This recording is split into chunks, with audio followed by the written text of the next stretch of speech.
Vi står på Gammel Strandvej nummer 75 i Humlebæk, hvor vi netop er gået i gang med udkras og fugling af en stor villa.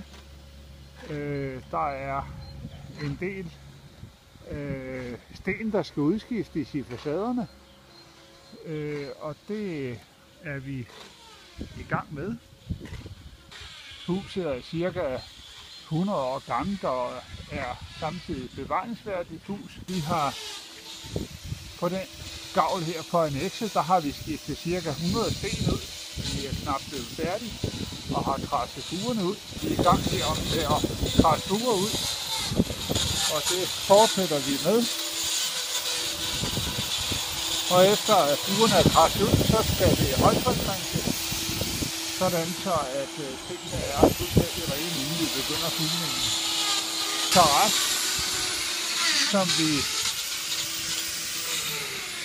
som ikke har været lavet rigtigt. Der er beklædningerne pillet af, og så skal vi så have renset fugerne op på dækket, have udbuet dem, og så skal der laves en papdæk, så skal der lægges et puslag, og så skal der laves en papdæk. Konstruktionen er tæt, og samtidig skal der laves nogle sætninger op langs med facaden, sådan så vandet ikke trækker ned, som tilfældet har været over på lægemuren, som vi ser her. Der er ligeledes fået vand ned i facaden over på hovedhuset, som har bevirket, at der har været fugt i kælderen. Så har vi i dag fået kradset hele den facade ud her. Det har været et stort stykke arbejde, og om ikke andet så har det i hvert fald givet noget støv både til os selv og ikke mindst også til naboerne. Det er en meget porøs fuge, der sidder i, så det er virkelig noget, der støver. Men det er kradset ud i 20 mm dybde, så nu står det så bare for en højtryksrensning, og så er det ellers bare i gang med at fuge. Ja, så er alt udkras, højtryksrensning og afrensning af gamle facader overstået, og vi er nu i fuld gang med at fuge facaderne.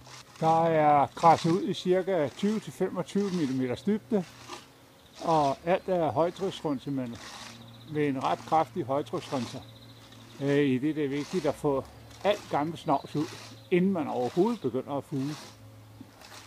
Når der så er fuget, og vi fuger her med en skrabfuge, som efterfølgende selvfølgelig bliver afrenset og færdiggjort, og cirka dagen efter, maks 24 timer, så bliver facaderne afsyret med en let syre. Først ved en afskylning med rent vand, og efterfølgende rent vand efter afsyring. Det er en vigtig detalje.